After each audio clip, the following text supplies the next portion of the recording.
తాకట్టులో ఉన్న బంగారాన్ని విడిపించి ఆ రోజు ఆన్‌లైన్ ధరకే కొంటుంది కొమ్మూరి గోల్డ్. నమస్తే. Welcome to Suman TV. నేను పద్మిని. ప్రస్తుతంతో పాటు ప్రముఖ ఆధ్యాత్మికవేత్త, వాస్తు జ్యోతిష పండితులు కేఎస్ఆర్ గారు మనతో పాటు ఉన్నారు. మాట్లాడదాం. సార్ నమస్తే సార్. నమస్తమ్మా.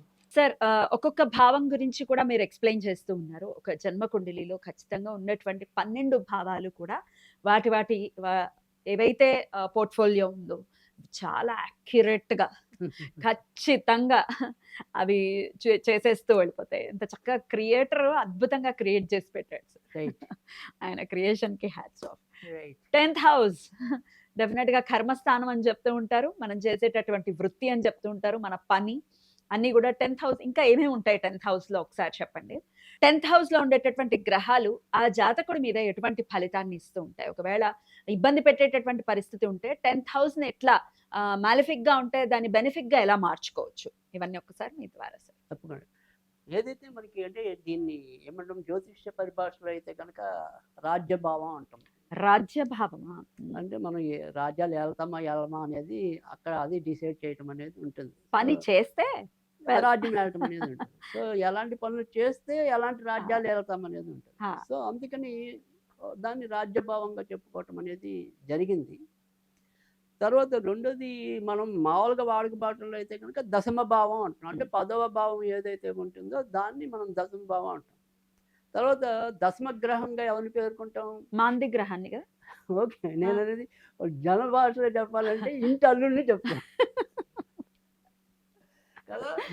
పాత ఇంటి రోజుల్లో కొత్త అల్లుడిని కాదు, పాత అల్లుడిని. దశమ గ్రహంగా ఇంటి అల్లుడిని చెప్పేవాళ్ళు. కానీ ఈ దశమ భావం వల్ల అల్లుడిని చెప్పలేం గానీ అత్తగారిని చెప్పొచ్చు. ఓహ్! సో మనకొచ్చే అత్తగారు మెత్తగా ఉంటుందా? గట్టిగా ఉంటుందా? తెలివిగా ఉంటుందా? తెలివి తక్కువగా ఆహా! ఉంటుందా? అనేది. ఇలాంటివి ఏమైనా తెలియాలంటే గనుక ఖచ్చితంగా దశమ భావం బట్టే తెలుస్తుంది. రైట్. ఆ సో అత్తగారు ఎట్లా ఇబ్బంది పెడుతుంది? అత్తగారు మననేమైనా ఇబ్బంది పెడుతుందా? ఎవరికి అందకుండా చాపటుందా? నీళ్ళ పనులు చేసుకొని పోతుందా? అమ్మో! అది కూడా చెప్పొచ్చు. అవన్నీ చెప్పొచ్చు. అందుకని దశమ భావం అంటే అల్లుడేమో గాని అత్తగారు ఆ! తెలుస్తుంది. తెలుస్తది. సో తర్వాత నాన్నగారి సంపాదన ఎలా ఉంది అన్నా కూడా ఖచ్చితంగా దశమ భావమే చెప్తుంది. ఓకే. తర్వాత వ్యక్తిగతంగా నా యొక్క ఉద్యోగాలు అవన్నీ ఎలా ఉంటాయనేది కూడా హ్మ్. అదే చెప్తుంది. హ్మ్. తర్వాత నా యొక్క కీర్తి ప్రతిష్టలు ఎలా ఉంటాయనేది కూడా హ్మ్. ఖచ్చితంగా దశమ భావమే నిర్ణయిస్తుంది. హ్మ్. సో ఇలా చెప్పుకుంటూ పోతే చాలా ఉన్నాయి. చాలా దశమ పోర్ట్‌ఫోలియోస్. భావం అనేది చాలా ఇంపార్టెంట్. అంటే ఏ భావానికి ఆ భావమే ఇంపార్టెంట్. అందుకే మనకి 12 భావాలు అందుకే ఇచ్చారు. 12 పెట్టాడు అవును. సో మనకేంటంటే ఆ నోచానికి అది అది అది కరెక్టేమో ఇది అనిపిస్తుంది. బావుంటే చాలు అనుకుంటాం. అనుకుంటాం. కాదు. దానికి ఇంటర్‌లింక్‌గా నెక్స్ట్ ఏదో భావం ఒకటి ఉంటుంది. ఉంటది. సో బట్ ఓవరాల్‌గా చెప్పాలి అంటే మాత్రం ఖచ్చితంగా అదృష్ట భావం అనేది ఇంకొద్దిగా ఎక్కువ పైచేయి ఉండొచ్చు. భాగ్యం కాబట్టి 9థ్. 9థ్ అనేది ఒకటి కొద్దిగా కరెక్ట్ ఉంటే అంటే మిగతా 12 హౌసెస్‌లో 9 అనేది కొంచెం ఒక మెట్టు పైన. ఒక మెట్టు పైన ఉండొచ్చు. ఎందుకంటే మనకి ఎన్నున్నా కూడా అదృష్టం అనేది అవసరం కరెక్ట్. కాబట్టి సో అదృష్టాన్ని ఇంకొద్దిగా ఎక్కువగా మనం ఏమంటే ప్రశంసించొచ్చు. రైట్. ఆవగింజంత అదృష్టం ఉండాలి అంటాం అంటాం కదా! కదా! దేంటైనా. సో అందుకని కానీ విడిగా చూస్తే ఏ భావానికి ఉండే హ్మ్. ఇంపార్టెంట్ అనేది దానికుంటది. హ్మ్. సో 10వ భావం అనేది పైగా మనం ఎటువంటి ఉద్యోగాలు చేస్తామనేది హ్మ్. ఉంటుంది. హ్మ్. సో ఉదాహరణకి చెప్పాలి అంటే గనుక సపోజ్ 10వ భావంలో మనం రవి నుంచి వద్దాం. హ్మ్. సో 10వ భావంలో రవి ఉన్నప్పుడు జనరల్‌గా రాజకీయాల్లో గాని, హ్మ్. తర్వాత ప్రభుత్వ సంబంధించిన ఉద్యోగాల్లో గాని, ప్రభుత్వ సమానమైన ఉద్యోగాల్లో గాని హ్మ్. రాణించడానికి ఉంటుంది. మళ్ళీ వైద్యులుగా రాణించడానికి ఉంటుంది. హ్మ్. అది 10 ఇంటో రవి ఉంటే గనక. హ్మ్. అదే 10 ఇంటో చంద్రుడు ఉంటే గనక ఏమంటాం నావికా దళం హ్మ్. అంటే నేవీ. సో నీటికి సంబంధించిన వృత్తుల్లో ఉండడానికి ఉంటుంది. హ్మ్. తర్వాత హ్మ్. ఏమంటాం కిరాణా షాపులు, హ్మ్. ప్రజలకి దైనందిక వ్యాపారాలు ఉంటాయి కదా! పాలకు సంబంధించినవి, నీళ్ళకి సంబంధించినవి. హ్మ్. సో అలాంటి వ్యాపారాలు చేసే వాళ్ళకి. తర్వాత వచ్చేప్పటికి ఆహ్, ఈ హాస్టల్స్ నిర్వహణ ఉంటాయి కదా! హ్మ్. ఇటు ప్రభుత్వం అవ్వచ్చు, మనం ప్రైవేట్‌గా కూడా కొంతమంది వాళ్ళు పీజీలు అంటూ ఉంటాం కదా! హ్మ్.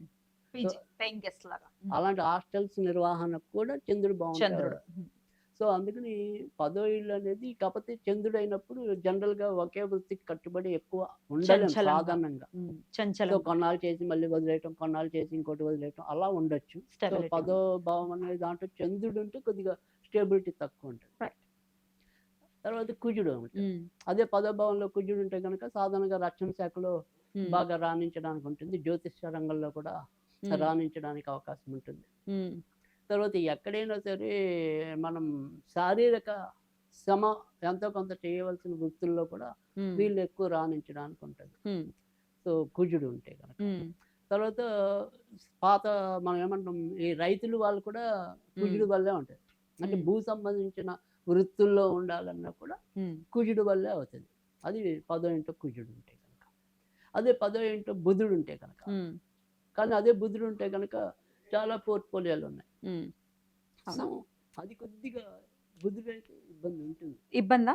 అంటే తేల్చడం అనేది, అంటే బుధుడు బాగున్నాడు అనుకోండి జర్నలిస్ట్గా కూడా రావచ్చు. అదే బుధుడు బాగున్నాడు అనుకోండి పాటలు మంచి బాగా పాడొచ్చు. అదే బుధుడు బాగున్నాడు అనుకోండి న్యాయవాద వృత్తిలో ఉండొచ్చు. అదే బుధుడు బాగుంటే మాటలు రచయితగా రాణించడానికి ఉంటుంది. అదే బుధుడు బాగుంటే కనుక ఎడ్యుకేషన్ రంగంలో రాణించడానికి ఉంటుంది. అదే బుధుడు బాగుంటే కనుక జ్యోతిష రంగంలో కూడా రాణించడానికి. అంటే నాకు అబ్జర్వ్ చేసినంత వరకు కూడా చాలా వృత్తుల్లో కంపల్సరీ అక్కడ బుధుడు యొక్క రోల్ ఎంతో కొంత ఉంటుంది. అవును, బుద్ధి కదా మనం చేసే పని, బుద్ధి మీద సో కూడా. అందుకని 10వ ఇంటికి బుధుడు ఉంటే చెప్పలేం, అనేక రకాలైన వృత్తులు ఆయనకి కొద్దిగా సూటబుల్గా ఉంటాయి. Right sir. అదే గురుడు అయితే కనుక సాధారణంగా ఎడ్యుకేషన్, ప్రింటింగ్, తర్వాత వచ్చేప్పటికి న్యాయవాద వృత్తులు, తర్వాత మనకి డైరెక్ట్ కీలక పదవులు ఉంటాయి కదా, అంటే ఐఏఎస్, ఐపీఎస్, అంటే మన డైరెక్ట్గా వెళ్ళిపోవటమే ఉన్నతమైనటువంటి విద్య. ఉన్నతమే. అంటే సుప్రీంకోర్టు న్యాయమూర్తులు లేదా హైకోర్టు న్యాయమూర్తులు, ఇలా న్యాయమూర్తులు ఎవరైతే ఉంటారో వాళ్ళందరికీ కూడా మనకి గురుడు బాగుంటే అవుతుంది. ఈ తర్వాత దేవాదాయ చార్టెడ్ శాఖ- అకౌంట్స్ ఆ, అలాంటి వాటికి కూడా గురుడే. దేవాదాయ దేవాదాయ ధర్మాదాయ శాఖకు కూడా గురుడే. సో అందుకని ఆ ధార్మిక పరమైన వృత్తుల్లోకి, తర్వాత విద్యా సంబంధమైన వృత్తులకి కూడా ఎక్కువ గురుడు ఉంటాడు. సో అందుకని గురుడు అయితే ఆ రకంగా ఉంటాడు. అదే శుక్రుడు అయితే కనుక కళలన్నీ కూడా, ఏ రకమైన కళ అయినప్పటికీ కూడా ఆ కళలో రాణించడానికి అయితే ఉంటుంది. అదే మామూలు చదువుల్లో అయితే కనుక మెకానికల్ ఇంజనీర్లు కానీ, తర్వాత వచ్చేప్పటికి ఎలక్ట్రానిక్ అండ్ కమ్యూనికేషన్స్, కంప్యూటర్స్, అలాంటి వాటిల్లో రాణించాలన్నా కూడా శుక్రుడు ఉండాలి. తర్వాత వైద్య వృత్తికి కూడా శుక్రుడే కావాలి. Right. అయితే వైద్య వృత్తికి వచ్చేప్పటికి ఏంటంటే మెయిన్ ఖచ్చితంగా 2-3 గ్రహాలు ఉంటే తప్ప అది అవ్వదు. అంటే సపోజ్ నేను బేసిక్గా వైద్యుడు అయినప్పటికీ కూడా నేను ఎముకలు, కీళ్ళు దాంట్లో రాణించాను అంటే కనుక ఖచ్చితంగా శని కుజులు శని. కూడా నాకు కావాలి. Hmm. తర్వాత నేను కలగ దాంట్లో రాణించాలి అంటే కనుక ఖచ్చితంగా రవి యొక్క తోడ్పాటు ఉండాలి. Okay. సో ఎనీ సర్జన్ అంటే ఖచ్చితంగా కుజుడికి సంబంధించినంత వరకు ఉండాలి. కానీ నేను దంత వైద్యుడిని అంటే కనుక అక్కడ మళ్ళీ శని ఉండాలి. సో ఇలా ఒక్కొక్క ఏదైతే మనం స్పెషలైజేషన్ చేస్తామో బేసిక్గా శుక్రుడైనప్పటికీ కూడా మిగతా కొన్ని 2-3 కాంబినేషన్స్ ఉండాలి. Right sir. సో అలా ఉన్నప్పుడు మాత్రమే అది మనకి ఆయా వృత్తిలో రాణించడం అనేది ఉంటుంది. రైట్. అదే దశమ భావానికి వచ్చేప్పటికి శని అనుకోండి. శని అయితే కనుక కొద్దిగా టెక్నికల్కి సంబంధించి ఏ చదివైనా శని ఉంటుంది. తర్వాత మెయిన్ ఏమంటాం కర్షకులు, కార్మికులు అంటామే, కొంచెం కష్టం ఉంటుందా? శారీరక కాయ కష్టం అంటారు, కాయ కాయ కష్టం కష్టం. చేసే అంటామే. సో అలా వాళ్ళంతా కూడా అంటే చిన్న చిన్న పనులు చేసే వాళ్ళ దగ్గర నుంచి కొద్దిగా పెద్ద ఇండస్ట్రీలు నడిపే వాళ్ళు కూడా మళ్ళీ శని బాగుంటేనే ఉంటుంది. అంటే పారిశ్రామికవేత్తలుగా రాణించే వాళ్ళు ఉంటారు. సో ఖచ్చితంగా శని ఉండాలి. కానీ ఇప్పుడు మనం చూసే దినసరి కూలీలు కానీ, ఈ 7 maids కానీ, అలా చిన్న చిన్న వృత్తుల్లో ఉండే వాళ్ళకి కూడా శనే ఉండాలి. పెద్ద పెద్ద ఫార్మా ఏవైతే పారిశ్రామికవేత్తలు ఉంటారో, అంటే అక్కడ ఇండస్ట్రీలు అన్నీ కూడా ఏమవుతాయంటే ఖచ్చితంగా అతి పెద్ద పెద్ద యంత్రాలు ఉపయోగిస్తుంది కదా. ఆ యంత్ర సామర్థ్యం ఎక్కువ ఏదైతే ఉంటాయో అలాంటివి, అలాంటి వాడికి శని ఉంటాయి. కేవలం కంప్యూటర్లు 10 ఉండి నేను ఏదైనా ఒక సంస్థ నాటాను అనుకోండి, కుదరదు అట్లా. అక్కడ ఉండదు. అప్పుడు రాహు ఉంటాయి. రాహు. అలా కాకుండా నేను అన్ని యంత్రాలతో చేశాను, మైన్స్ ఉంటాయి, అలాంటి వాటి అన్నిటికీ కూడా శనే ఉండాలి. ఓకే. సో అందుకని రాజ్యభవన్లో శని ఉంటే ఆ రకంగా రాణించడానికి ఉంటుంది. అదే రాహు ఉంటే కనుక ఇందాక మనం చెప్పుకున్నట్టు ఇలా ఏదైనా సరే స్మూత్గా ఉండే ఏవైతే వ్యాపారాలు ఉంటాయో అలాంటివి వెళ్ళడానికి ఉంటుంది. తర్వాత రెండోది మెడికల్కి రాహు కూడా హెల్ప్ చేయటం అనేది ఉంటుంది. ముఖ్యంగా ఆన్ ద స్క్రీన్ నటించే వాళ్ళకి ఖచ్చితంగా రాహు ఉండాలి. సో ఆ రకంగా కూడా రాణింపు అనేది ఉంటుంది. కాకపోతే రాహు మనకి ఉన్న చోట కన్నా కూడా పరాయి ప్రాంతాల్లోనే ఎక్కువ రాణింపు ఇవ్వటం అనేది ఉంటుంది. ఒకవేళ 10వ ప్లేస్లో రాహు ఉంటే కనుక విదేశాల్లో కానీ, లేదా మనం పుట్టిన చోటికి బాగా దూరంగా వెళ్ళి రాణించడం కానీ, ఇలాంటివన్నీ రాహు వల్ల వస్తాయి. అదే కేతు ఉంటే కనుక ఖచ్చితంగా ఈ ధార్మిక, అంటే ఇందాక మీరు చెప్పిన దేవాదాయ ధర్మశాఖ అలాంటి వాటిలో ఉండాలన్నా కూడా కేతు ఉండాలి. తర్వాత ఏదైనా సరే అతీంద్రియ శక్తుల యొక్క దానిలో మనం రాణించాలి అన్నా కూడా ఖచ్చితంగా కేతు అనేది ఉండాలి. మళ్ళీ వైద్య వృత్తికి కూడా కేతువు ఉంటాడు. తర్వాత బహుభాషావేత్తలుగా రాణించాలన్నా కూడా కేతు యొక్క అనుగ్రహం కావాలి. సో ఇలా ఒక్కొక్క దాన్ని బట్టి ఒక్కొక్క ఇప్పుడు మనం ఏమంటే వృత్తులు చెప్పుకున్నాం. కానీ ఇదే 10వ ఇంట్లో కేతు ఉంది అనుకుంటే అత్తగారు బాగా దైవక చింతన కలిగిన ఆవిడ. ఇంటిని పట్టించుకోకుండా దేవుడి చుట్టూ తిరుగుతుంది. అదే రాహు ఉంటే గనక కోడల్ని ముప్పతిప్పలు పెడుతుంది. ఇలాంటివన్నీ చెప్పొచ్చు. సో మనకున్న సమయము, వ్యవధి తక్కువ దాన్ని బట్టి మనం కాబట్టి వెళ్తున్నాం కాబట్టి మెయిన్ రాజ్యభావం బట్టి మన యొక్క వృత్తి ఉద్యోగాలు ఎలా ఉంటాయి అనేది చూస్తున్నాం కాబట్టి ఇలా చెప్పండి. అంతవరకు మాత్రమే వివరించాం. గ్రహమే లేకపోతే సార్ 10th హౌస్ లో అంటే ఏదైనప్పటికీ కూడా సపోజ్ ఇప్పుడు నాది మేషం అనుకోండి, ఉమ్. మకరం నా యొక్క 10వ భావం పడుతుంది. అవును సో ఆ మకరంలో మీరు చెప్పినట్టు ఎవరు ఉండకూడదు. లేదు, కానీ అది ఖాళీ. శని శని శనికి పాలిత సో శనికి సంబంధించినంత వరకు కాబట్టి శని నక్షత్రాల్లో ఎవరైనా ఉంటే అప్పుడు వాళ్ళు అవుతారు. ఒకవేళ ఎవ్వరు అలా కూడా లేరు అనుకోండి, అప్పుడు శని అవుతారు. శని అవుతాడు. శని ఎక్కడైనా ఉండనివ్వండి. ఎక్కడైనా ఉండను.